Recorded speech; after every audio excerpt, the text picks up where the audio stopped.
Okay, we are recording. Okay, so welcome to another fantastic episode of My Orgasmic Life. And I have with me a really delightful lady and goddess and a fellow adventurer when it comes to, sexuality and making the world a sexier place. And we're going to have a really juicy conversation about polyamory and BDSM. So I'm going to let her introduce herself to you guys. Go for it. Okay. So I'm Dr. Lori Beth Bisbey. I am a psychologist and a sex and intimacy coach.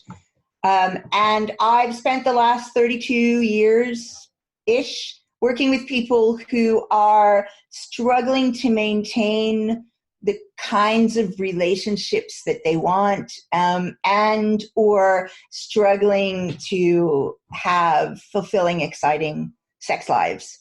I have a podcast of my own that Gaia was on, which is the A to Z of Sex, which is on Voice America. And I write, I see people via Zoom, in person in London, and sometimes do intensive work in person in other cities in the United States, particularly get to LA quite often. And personally, we'll talk about what my setup is during this, so I won't introduce it now. We can just talk about it in the conversation. But I'm kink and consensual non-monogamy, knowledgeable as a therapist, and also have a specialty in trauma. Woohoo! A lot of stuff. A lot of wonderful stuff. So actually, before we get into this, so that I don't forget, I want to mention my sponsor. So this episode's brought to you by tickle.life. All right. Now, let's get into our juicy conversation. So I want to say that I'm kinky.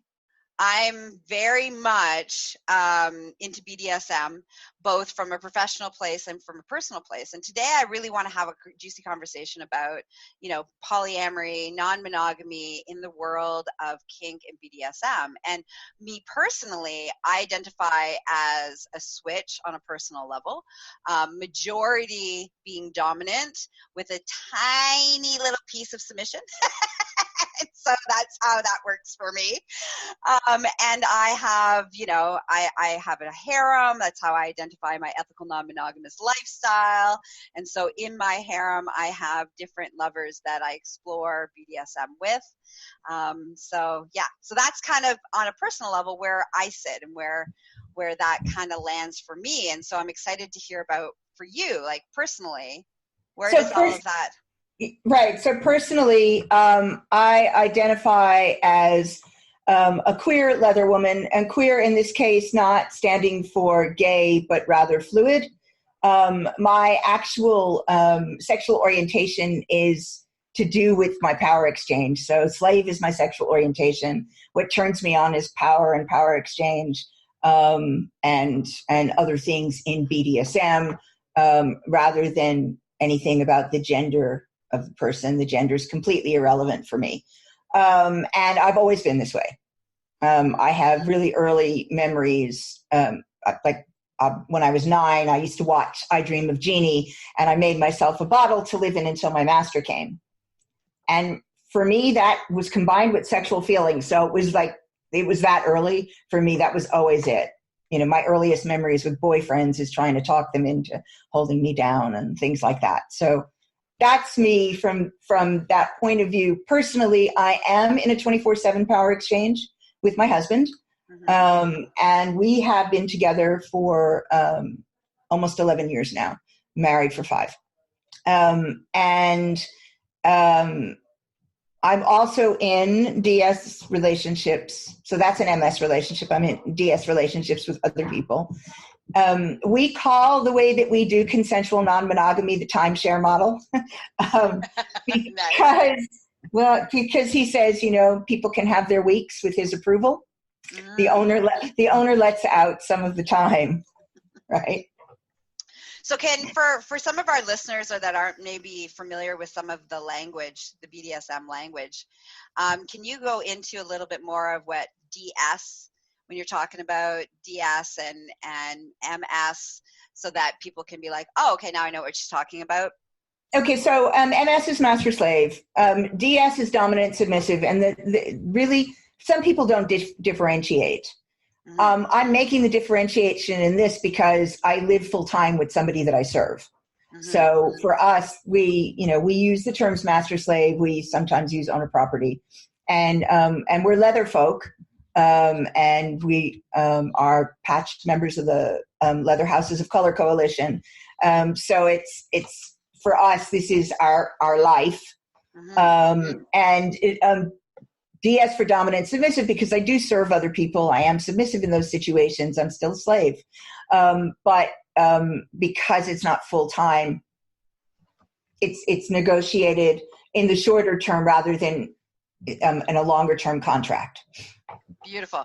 And when you say leather folk, let's lean into that a little bit more too for our listeners, so they know what that means. So leather lifestyle are people who are attracted to live in BDSM, live in power exchange relationships, and keep a variety of moral, ethical. I don't like moral. Moral always gets weird and people get strange on that. Ethical is better. Sort of live by a variety of ethical guidelines. So service is important. Honesty and integrity are important. And we kind of join together not only to practice our, to be together with other people who are in full-time power exchanges or part-time power exchanges, but sometimes also to practice BDSM, because sex is a part of this for people, and provide service to the community as well. So it's more than simply living isolated on your own.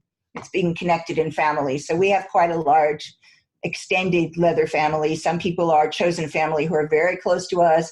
Others are as a result of who's mentored whom. So, and how you came into this world, and what kinds of service you provide where, and what organizations you belong to, and things like that. That's beautiful. Thank you for sharing. I should say that this started out in the gay community.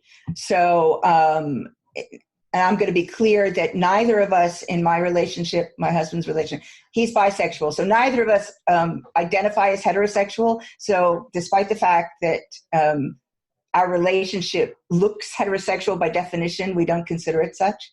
But this came primarily out of the gay community initially. And there's a long history, and I'm not going to go into a history lesson because you really don't want it. But if people drop me a DM on Facebook, I can give them a long list of resources if they want to learn, where this started, and what it looks like in the modern times, and all of those sorts of things. I'm happy to provide resources. That's beautiful. That's awesome. So how did that start for you? Like, when you were, it's interesting because I know for me, well, actually, I'll share a little bit about my journey into the world of BDSM.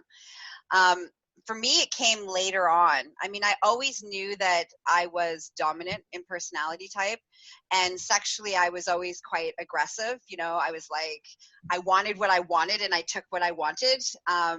And as a woman, and identify as a woman, that didn't really go over well a lot of times in a lot of places, because I'm supposed to be more passive.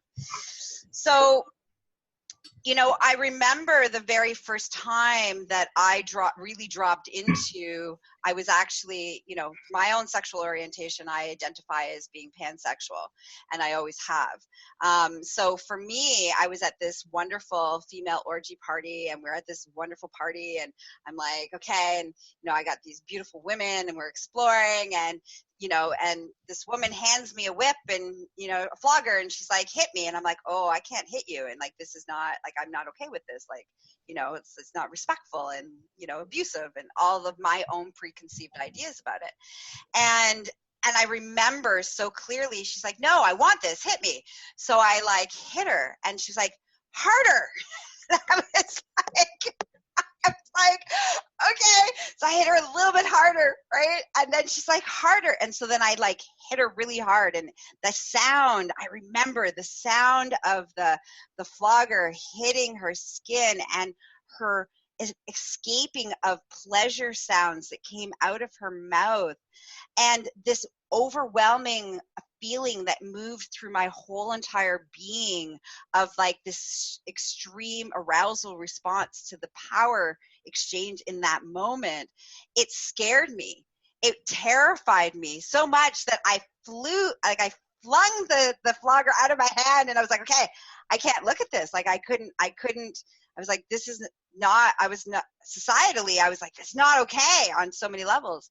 And so it took me quite a few years of like really working through my own stuff that was attached to all of that to be able to lean in and fully start to lean into that place of dominance. And then during that process, before I leaned into the dominance, that's where I was with my current husband, who we started exploring BDSM and me being submissive. And so I was like allowing myself this really safe space to go into surrendering and safety and all these kind of beautiful places. And as I learned the understanding of the receiving of that, I was like, all of a sudden it made it safer for me to drop into that dominant place, because I understood, like I understood of what was the arousal piece of it. So go ahead. I mean, for me, I mean, I've just always been this way. And I mean, my initial, my initial turn-ons, there was a kind of a humiliation piece and you know, definitely a you know, being controlled. And some of my earlier experiences, I got into breath play and I liked being held down. I liked being restrained in certain ways. I didn't really like pain, or I didn't think I did initially, but actually part of that is that my early experiences with pain were not, with the exception of rough sex, which I always liked, but of actual kind of floggers and really somebody actually seeking to beat you, were not well-paced experiences. So the people who were engaging in this with me didn't give me a warm-up, didn't give me time to adjust, and therefore I never got to a happy place. But later on, when I had a more experienced partner, I found that actually I'm quite a serious masochist. So there's that as well. But I think for me, there was this thing about, I knew I was different and I didn't really have a sense where to find people who did things like me. And I was quite precocious. So I was sort of 15, 16 watching Story of O and really kind of exploring the available. And one of the seminal movies for me was actually the original version of Swept Away with Giancarlo Giannini, which was a Lena Wertmuller film, which was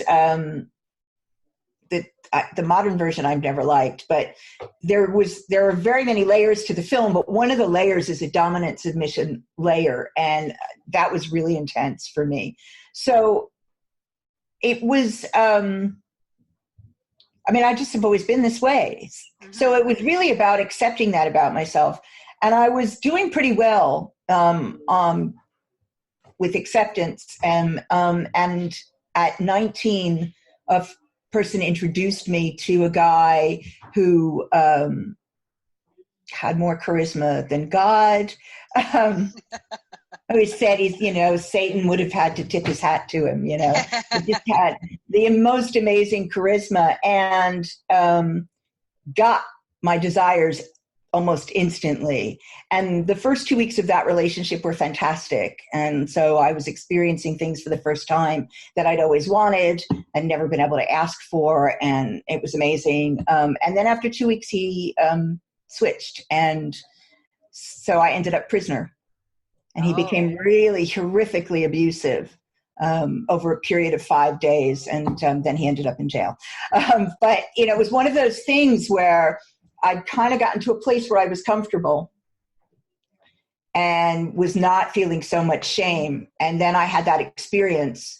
And as a result, I had post-traumatic stress. And so then I had lots of shame again, particularly because afterwards I still craved the things that he did to me. And I craved some of the things he did during the horrible period. So it was very confusing. And I write a lot about this. I've got a memoir coming out in the fall. It's an erotic memoir. So it's got erotica and life story and reflection. And I write a lot about this because a lot of women who have experienced, and men who have experienced sexual violence, who are also into BDSM, end up with this really horrible morass of stuff to untangle. Oh, yes. Around their desires and around shame and around whether it's healthy to do this anymore or not healthy. So it took me quite a while in my own therapy and my own personal development and growth, working through that before I was really fine to be back doing these things again. And now, I mean, for me, this is life. So I didn't enter, probably people don't know there's a private and a public scene. Maybe. I don't know if people... Yeah, share that. Right. So, the vast majority of people who are interested in BDSM practice in their own homes and may never meet another person who shares their enjoyments. Right. And sometimes that's fine. And sometimes that can feel isolating because they're living differently than the people around them. But that's the vast majority of people do it that way. Then there's a whole public scene. So this is where we end up, where we talked about leather is one facet of the public scene. There's, straight kink scene. There's, crossover places. There's places that focus primarily on BDSM. And in America, certainly, there are a lot of events that you can attend where you can learn skills. You can learn relationship skills. You can learn, and you can also learn how to do things, indulge in all of your kinks very safely. Whereas in Europe, there's not as many events with learning in them. So it's just a thing. Yeah, same in Canada. We have a lot of events that have that learning capacity of how to go about it in a safe environment, right? And doing it safely for yourself and others. Yeah. Yeah, we don't have a lot of that. So, but that's a public scene. And so, there are a lot of people who enjoy playing in public. So they like going to a club or a party and indulging in a scene in front of others who are also, there are also other people there indulging in scenes. So, and I did not do much of that. I did a little of that in the 80s. God, right. Just reminds me how old I am, right? Yeah, I was out in the 80s in the California scene a bit, but not a lot in public. I had concerns about with what I did for a living and all sorts of stuff about whether I wanted to be in public. I was working in a federal prison for a couple of years as a psychologist.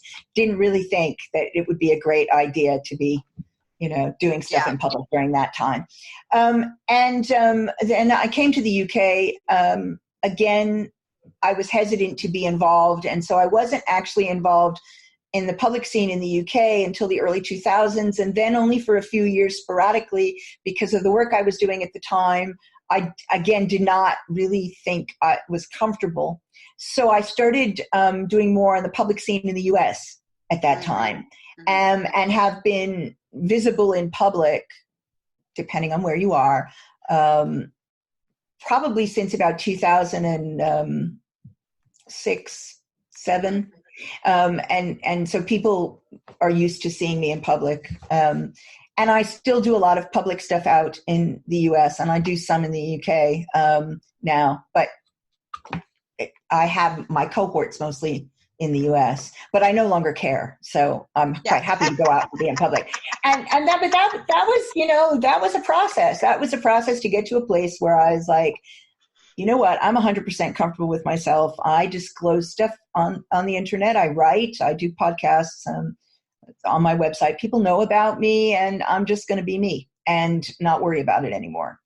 And I like to help other people do that. That's a large part of what I do with coaching and therapy with people is to help them really integrate and become authentic and feel comfortable and not really give a shit what the rest of the world thinks. Woohoo! I support that. Yeah, it's the best way to live. So, best way to live. Yeah. So, and as far as the poly side, I've always been that way. And I did enter some monogamous relationships, and I always found that difficult. I was in a monogamous marriage. I found that difficult, but I kept my vows. But I found that really difficult because if I really connect with somebody, then I probably want to sleep with them. And so I may not, but not having the option is problematic. Yeah. Yeah. So like, I normally have a few relationships ongoing. At the moment, I've got 1, 2, 3, 4, 6 in total. And how do you manage all of them?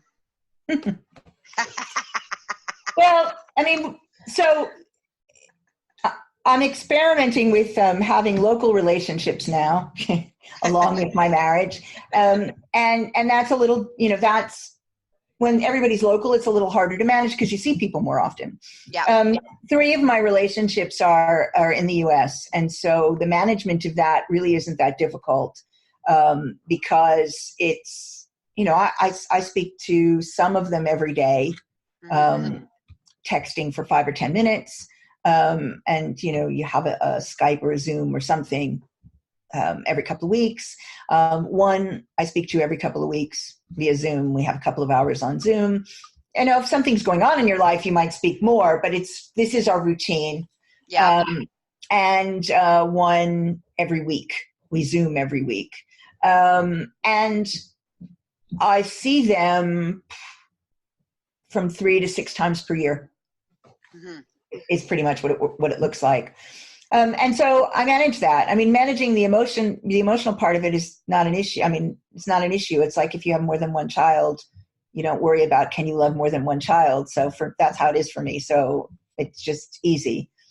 The local ones is new. I've been dating, which is something I've really never done in my life. I hate dating. I tend to meet people and you connect and you go from there. This dating thing is really odd. Yes. So I'm dating one person I met in my usual way, which is connecting and so that's a little bit a little bit more understandable to me. The other one I actually met on a dating app, and that's, and he's absolutely lovely, but it's totally bizarre. We've gotten to this stage where it's time to take another step. So he asked me, how do you envision this? And I'm like, I don't fucking know. I don't know what the steps look like. I don't work on the kind of standard mainstream, elevator stuff. Right. So what, we've had meals together. We've spent an afternoon together, and we haven't gone that far sexually, although we've definitely been very clear about our desires, and so we know where we might go. Mm-hmm. And so finally, I just couldn't stand the whole idea of trying to do this over text or phone. So I suggested that we meet up at my office where I can get a conference room, because a restaurant you can't talk about some of what we want to talk about. So where we can have privacy, and we'll just bring refreshments in, and we can just spend the time hashing out what we want to go forward, and negotiating where we're going to go forward. But what's important for people to understand about my situation is that it's a timeshare. I don't have agency to negotiate with him on my own, with anyone on my own. Right? Anybody I get involved with has to be approved by my master. Mm-hmm. So how does that logistically work? So in the folks in the States, 2 of the people that I'm involved with predate him by, one of them is from the time I was 17. Mm-hmm. So it was simply a matter of eventually they'll meet, and they did, and they got along. They'd actually met in passing at some other spiritual events. So they knew of each other. So there was never an issue with that. That was just like, fine.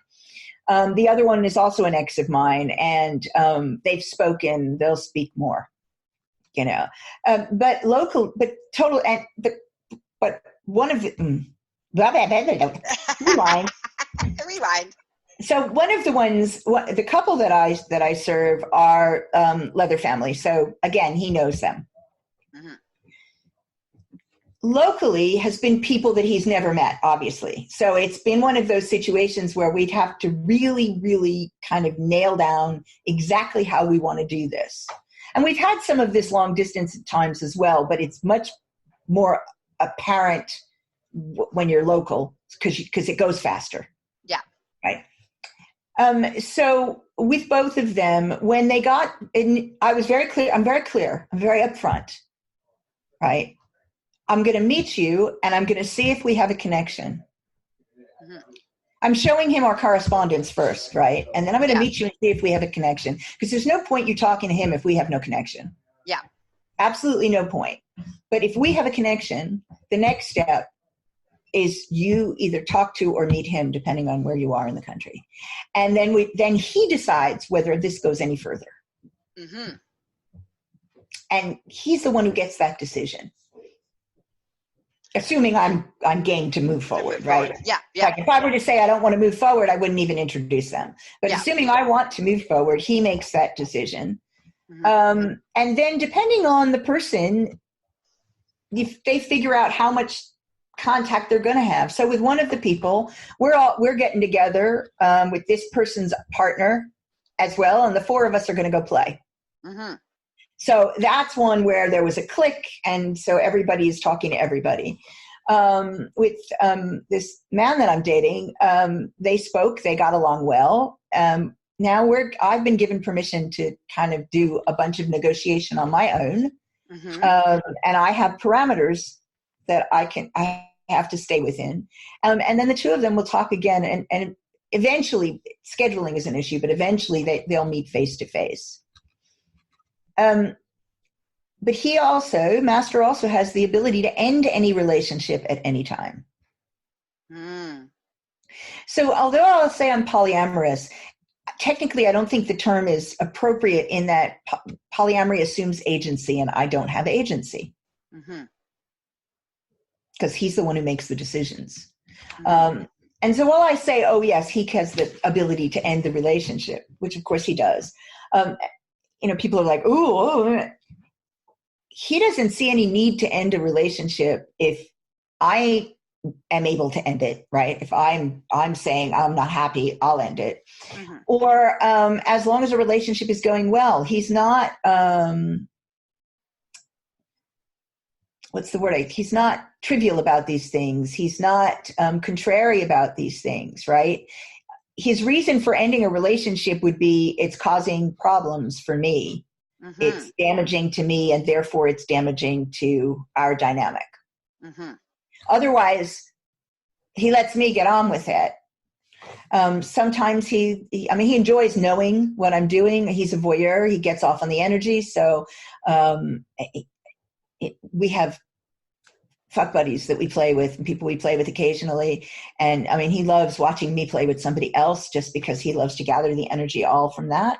Mm-hmm. So it's he's getting something out of it as well. But sometimes people have difficulty, and there are people who won't date me, and I'm fine with that because they don't want to talk to him. Mm-hmm. They're like, I want to date you. I don't want to date him. I'm like, I'm not asking you to date him. I'm not asking you to be involved with him. But if you're going to have a relationship with me, you have to talk to him. However, oddly, to some people, for us, it seems quite normal. If they want to have a relationship with him, they need to talk to me. Mm-hmm. So I was going to ask next, right, is like, does he have other relationships? Not at the moment. Okay. Has he in the past? And how does that navigate? How does that work? He hasn't had anything long term. Okay. His attitude is he's got what he needs and what he wants. And if somebody comes into his life, he will play with other people at events and things like that. In our extended family, there are two people I know he would sleep with in a heartbeat. And I'm like, yeah, go have fun. Right. We've been in a situation where he's, played with somebody that I wasn't going to play with. And, so we enjoy doing a lot of things together. And again, he's a voyeur. So he likes being there for the energy and gathering that energy. It's not a passive voyeur. It's an active voyeur in that case. if he were to meet somebody and begin a relationship, the first thing is they need to meet me. And I do have veto power. Because partly because we've been approached often by women who really aren't non-monogamous. And I don't do drama, so I don't need any woman around who thinks she's going to, compete with me or, right? Yeah. Like we're not going there. And the same as I wouldn't date any woman or man who wanted to be in competition with him. Anybody who showed that they were trying to be in competition would be out the fucking door really quickly. Yeah. We're very secure in our relationship with each other, and we don't like drama. So I do have veto power. I'm also, a part of the reason I'm the first line of defense is I'm much better at spotting unstable and drama. Yes, and based on your career and your choice. It's my job, right? It's your job, right? So you have that skill set, absolutely. Yep, and we use it. It's like, okay, no, I'm not having any of this. I can't go there. But a lot of people won't approach because they don't want to talk to me. It's like, well, I'm not going to be in service to her, so why should I talk to her? It's called common courtesy. That's my wife. Yeah. Right? Yeah. And I have the same thing with my primary partner. My primary partner is like, if somebody wants to play with him, I'm totally cool with that, but we have to have a conversation. I want to make sure that you aren't crazy and unstable and aren't going to cause a whole lot of drama in my life. Yeah. I think for us, it's, I know that primary partners are not, the idea of primary, secondary, and any kind of hierarchy is not popular in consensual non-monogamy right now. And I have, my comment on that is that while I get that, and while I get you can try to make everybody equal, there's a reality when you live with somebody about a certain amount of inequality because of the responsibilities you share living with each other.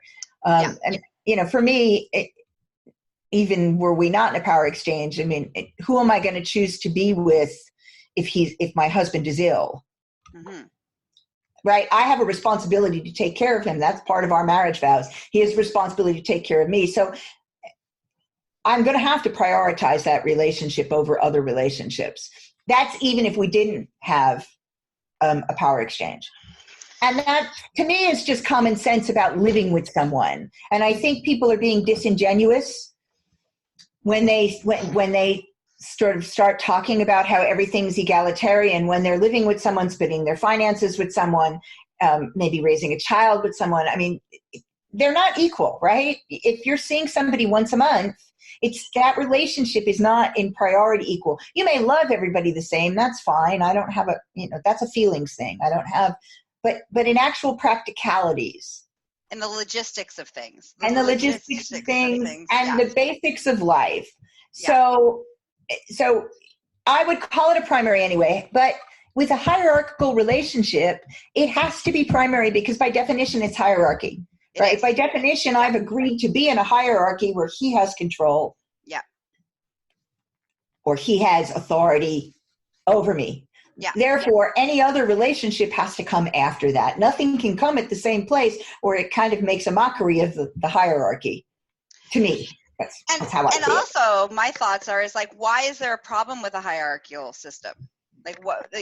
This is part of the concept is that, I mean, for me, when I use the word poly, I don't usually identify as poly. I identify as ethically non-monogamous, which gives me the freedom to create any kind of relationship with anybody who we decide that works within our definition, right?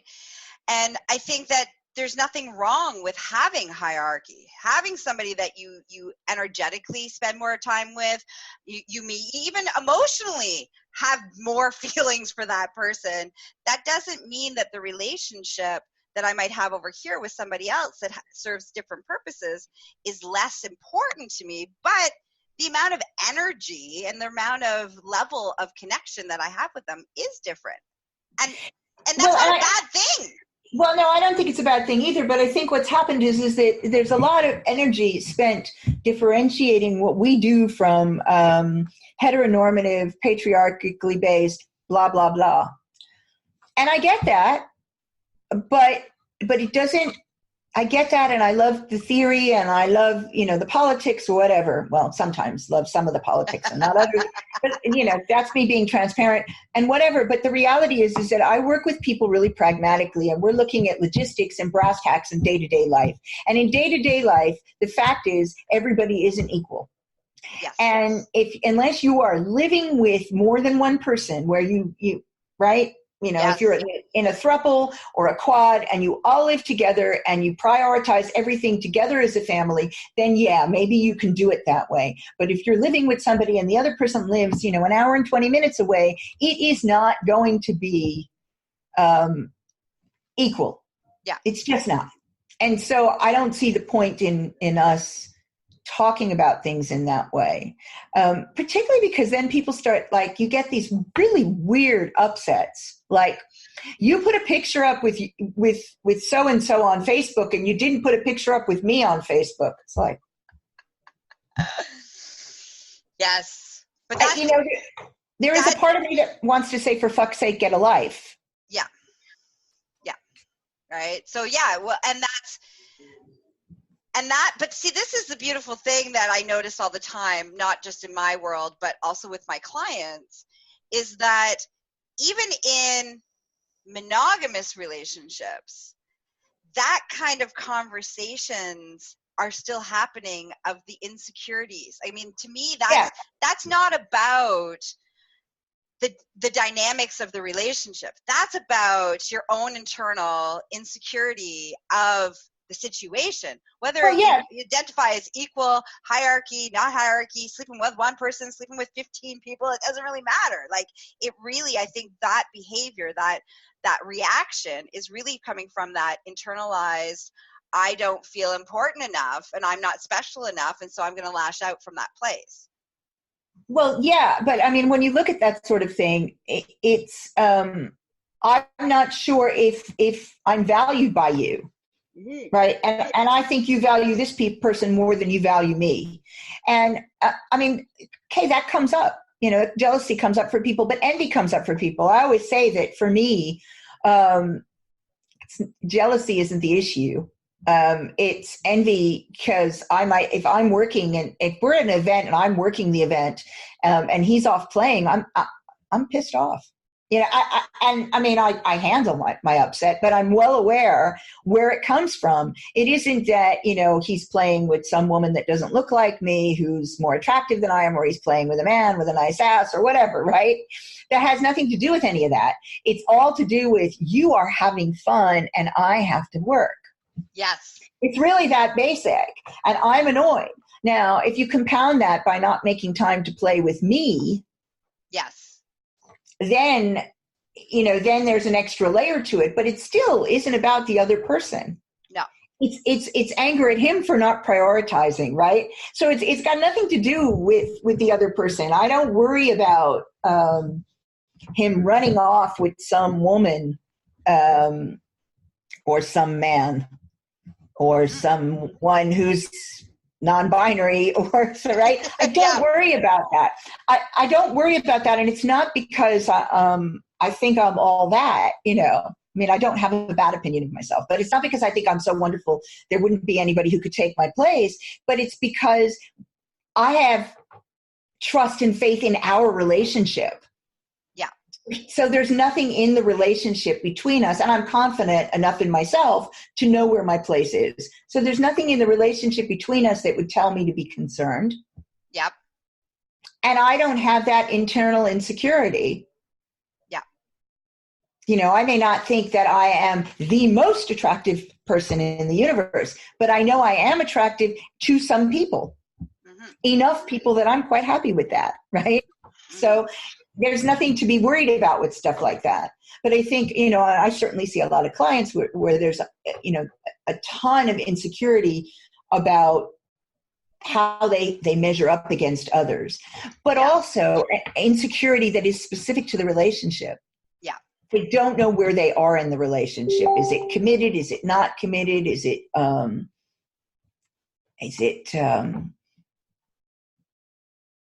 something that is easily torn or broken? They're not, and so you get that combined with your own personal insecurity, and that is really very difficult, I think.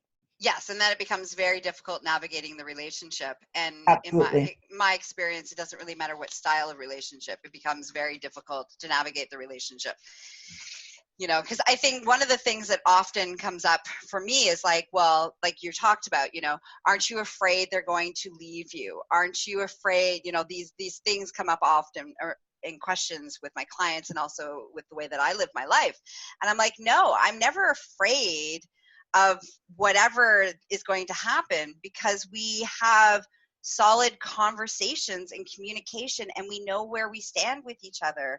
And at the end of the day, if my partner, whichever one we're talking about, finds somebody that they want to spend and dedicate more time and more energy to, then why would I want to deny them the happiness that they deserve to have? And so there's this piece around letting go of the ownership in an unhealthy ownership. So I use that word because I think there's a huge difference between when we're talking about power exchange and BDSM ownership versus the possessive ownership that happens when we are moving in relationships. And that place is coming from feeling a lack inside, or feeling this emptiness inside and wanting desperately for somebody to fill that void. And so that's really fragile, like to maintain that takes a lot of energy. Right. And that's about the work that the person needs to be doing for themselves, because nothing external fills that kind of hole. Mm-hmm. And I think it's interesting what you're saying, because for me, it's, like, what if he left you? Well, I would be sad. I mean, let's be real. I'd be very, very sad, morose for a while, I think. But I'd pick myself up, dust myself off, and move on. I mean, it's, the world doesn't end because someone leaves. And it's horrible and it's hard and it can take a lot to process and all of that. But I'm a whole human inside. And so I'm not needing him to complete me, even though I still occasionally slip and call him my other half. It's a bad phrase. I'm a completely whole human. So for me, it's like that it kind of frees you from having to worry about any of that. Right. Not that you wouldn't react, not that it wouldn't be horrible. Please don't anybody misconstrue this as to say that I wouldn't be devastated, because I adore him and we have a fantastic relationship, but I'd be fine. Yeah. And that's how it works for me. And that has to do with my own work and the things that I've done for myself in order to feel comfortable and confident and secure in who I am. Yeah. And in that ability to trust that no matter what happens, even if it's the phase of it would be devastating and uncomfortable and hard to deal with, that trust, that internal trust within yourself that you can handle it. Like at the end of the day, you're not going to spontaneously combust. You're not going to jump off a bridge. That at the end of it, you can handle it. And I think that's huge. But to get to that place, I love how you talked about all of that internal work, right? That's an internal work of looking at your stuff, healing your stuff, releasing your stuff, moving through it, giving yourself the tools, the strength, the trust within, all of those pieces so that we can move. And when we move in a relationship from that whole place, like I'm a whole complete human being and they're a whole complete human being, and we choose to co-create some stuff together, but when that co-creation may end or may not end, I'm still at the end of the day this whole complete human being. Absolutely. And I think I get a lot of people who will come in and their focus is on what they need to do with the relationship and how they need to work on the relationship. And while they often do need to work on the relationship, frequently what I find is that people haven't done any of their own personal work. And if you don't do that, you're doomed to continue to repeat the pattern that you're in right now. It's one of those amazing things, right? We tend, it's kind of one of those. Over and Yeah, over. it's sort of a universal law. I mean, we really do tend to repeat patterns until we're able to do the work to deal with whatever underpins the pattern, until we're able to recognize the pattern is there and make different choices. And that's not something that has to do with the other partner. That has to do with you. Yeah. So really encouraging people to do their own work and to understand the positives and negatives about themselves. Mm-hmm. And what you contribute to the relationship from that place. Yeah. Yeah. Absolutely. Okay. So you and I could talk for hours and hours and hours. Many things. So let's bring this in, close this time off. So definitely have you come back on the show and we can have some other juicy conversations. But how can people get more of you? How can people spend more time with you? Okay, so to spend more time with me, you can do a number of things. You can join my Patreon. Look for Lori Beth Bisbey on Patreon. I haven't done much with it yet, but that is one way to actually get a lot more personal time for a lot less financial investment.